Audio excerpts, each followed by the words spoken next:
Welcome to this short video which introduces the key readings, the lecture reading and the workshop reading for the first topic on the unit, topic 1, should we care about inequality? And each week I'm going to provide a short introductory video which gives you an overview of the key readings. But first, a health warning. This is an introduction to help you get further into the reading. It shouldn't be seen as a substitute for the reading.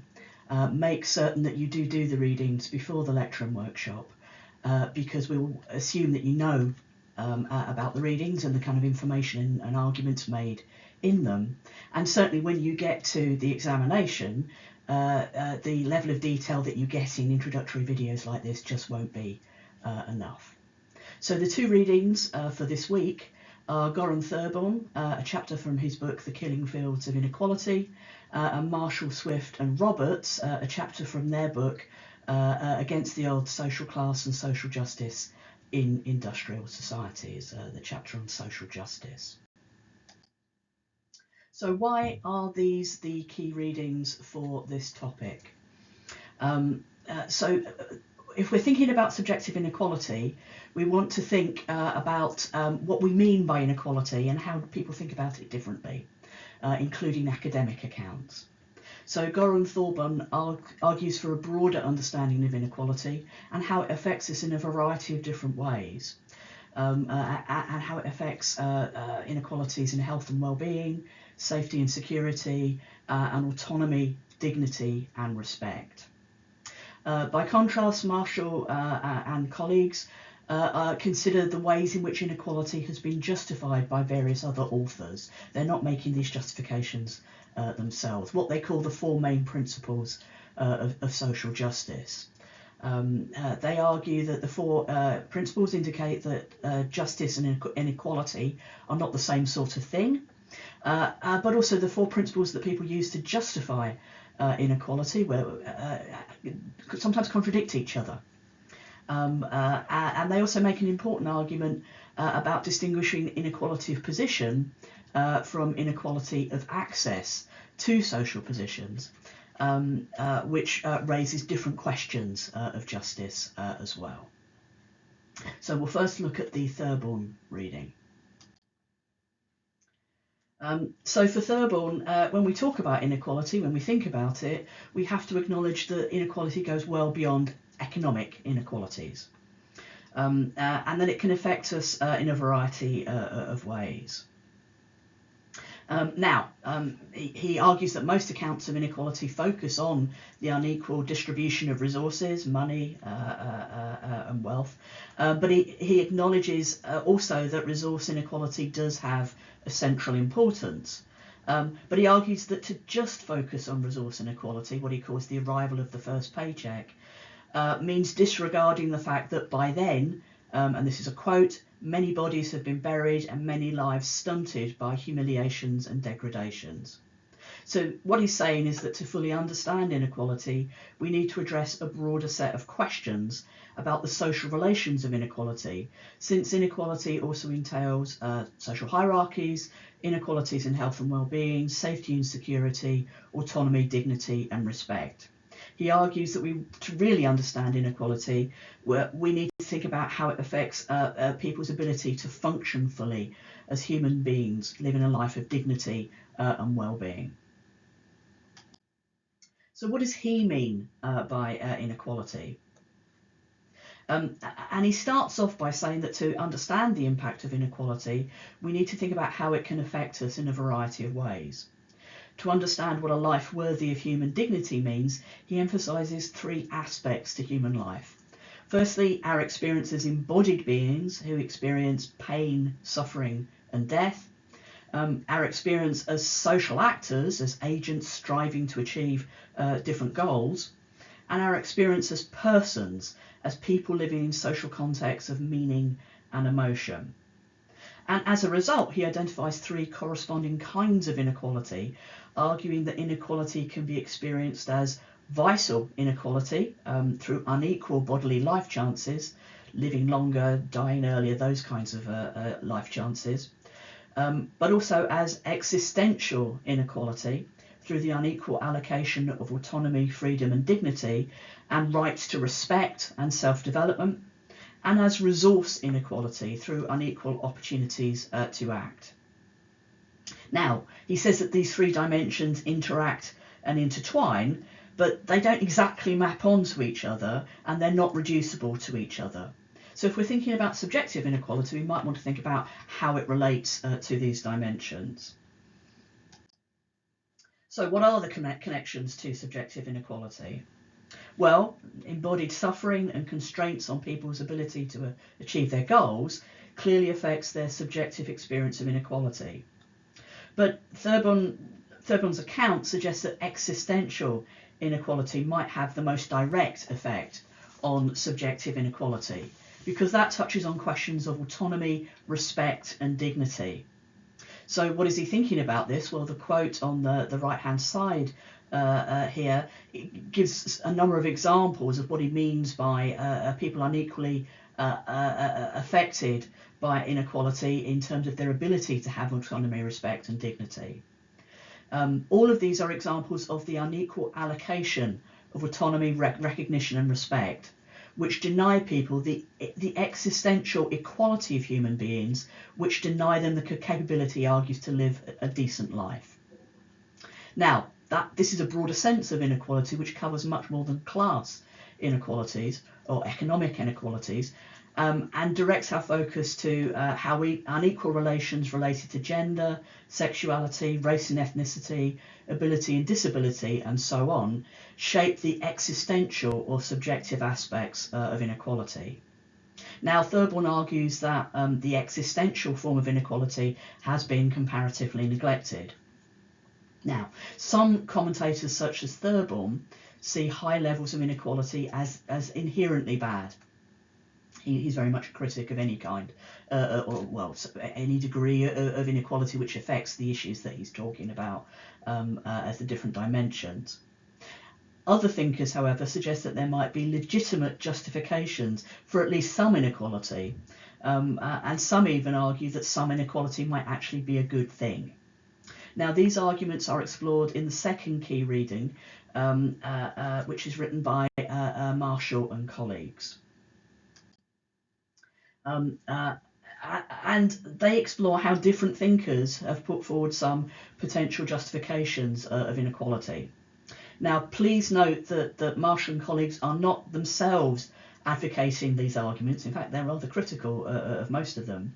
But they're thinking about the arguments made by other thinkers such as Nozick, Hayek and Rawls, and they discuss some of these thinkers in the chapter. Marshall and colleagues identify four main principles of justice which might justify inequalities of outcome. And inequalities of outcome are simply what people end up with in society. And it's argued that such inequalities can be justified if they are the result of what's called differential desert or merit, if they represent the holdings to which people are legitimately entitled, if they are the outcome of a prior process of equality of opportunity and competition, or they might be justified if they are functional for everyone in a society, if everyone benefits in some way from inequalities. So the principle of differential desert or merit justifies unequal rewards on the basis that justice entails giving people what they are due. So if people put in different amounts, if some people work harder than others, for example, then that might justify unequal outcomes. It might also be said that if people have different abilities, if some people are brighter than others, if they can run faster and so on, they might get better rewards. Entitlement is a rather different principle, and it says that regardless of whether or not people deserve their resources, if they've acquired them legally, then they are entitled to them. So this is a libertarian principle which prioritises freedom of choice, free exchange, and legitimate transfers in the sense of property rights over equality. And one of the arguments libertarians sometimes make is that pursuing greater equality, trying to reduce inequality, would conflict with people's freedom and legitimate entitlements with their rights to property and so on.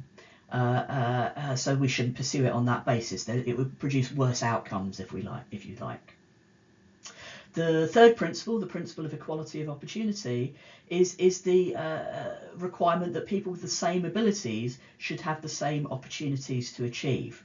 So the argument here is that if there is equality of opportunity, if everyone has a fair chance of getting unequal outcomes in a fair competition, then that inequality would be the result of unequal abilities, and on this principle would be justified. So the idea is that, fair competition, if we all start off at the same place and then some people do better, then that must be the result of a fair process, and that's okay.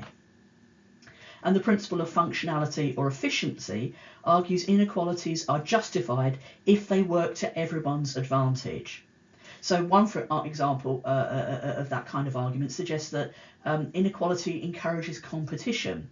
That improves efficiency and productivity in a society. So if it results in better growth and prosperity for all, including poorer people, then actually inequality might be justified. So if it makes people work harder and everyone in society benefits from that greater productivity, then it would be justified. So Marshall and colleagues argue that these are, four powerful principles of justice which might justify inequality. The only problem is that they disagree with each other, they conflict with each other, and they're often conflated, they say, in everyday accounts. So they argue that what we find in most non-philosophical, ordinary people's attempts to justify inequality is a combination of arguments from desert, merit, entitlement, equality of opportunity and functionality, without any clear recognition that these involve different and in some cases incompatible assumptions. And they point out that conceptions of justice that validate some forms of inequality may undermine the legitimation of others.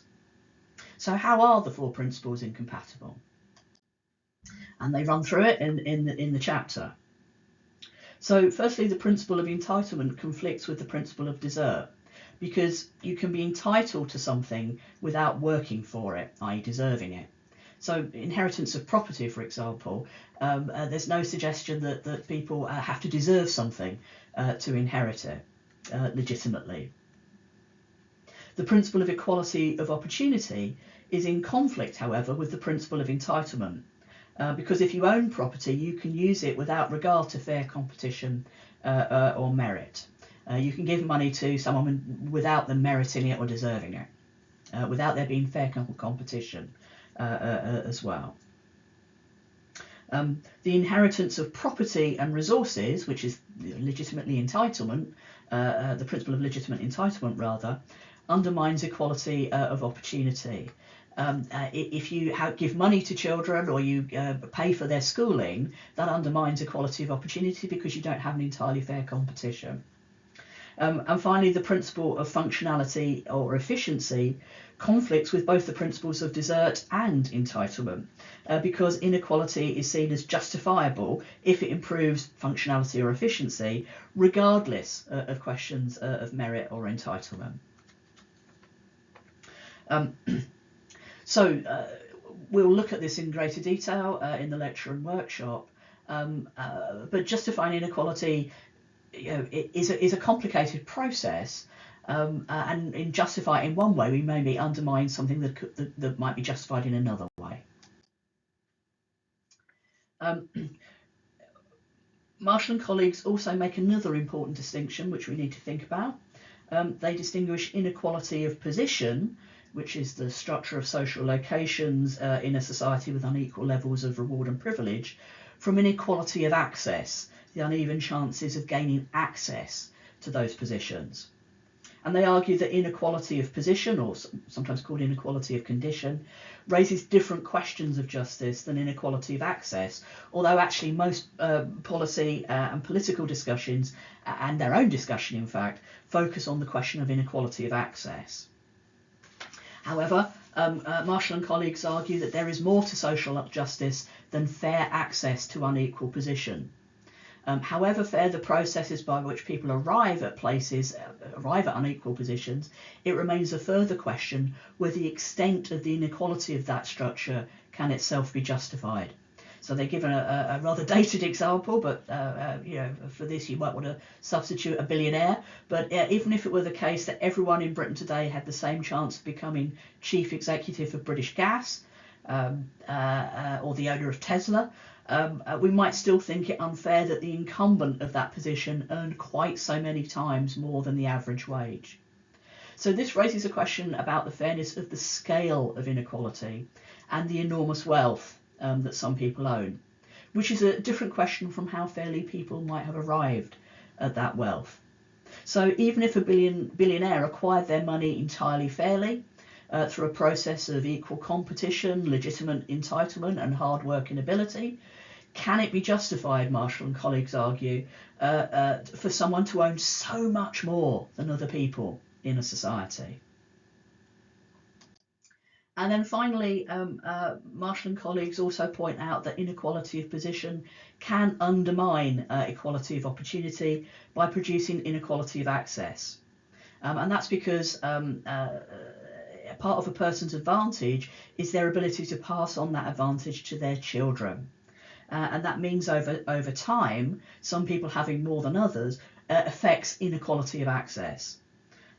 So even if the unequal outcomes for society were entirely fairly generated at point A, if the people in that generation were then allowed to pass on their advantage to their children, that creates inequality of access, inequality of opportunity for the children in the next generation.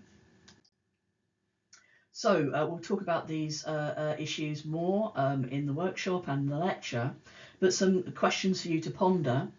Do you think that Therborn's discussion of existential inequality, does it change our view of the different justifications of economic inequality that Marshall and colleagues discuss? That's broadly the question of, can inequality of outcome be justified if it undermines people's autonomy, well-being, dignity and respect? And then the other question to consider is that the principles of justice that Marshall and colleagues discuss are mainly focused on justifications of economic inequality. How well do you think they might apply to other kinds of inequality, such as racialised or gender inequality?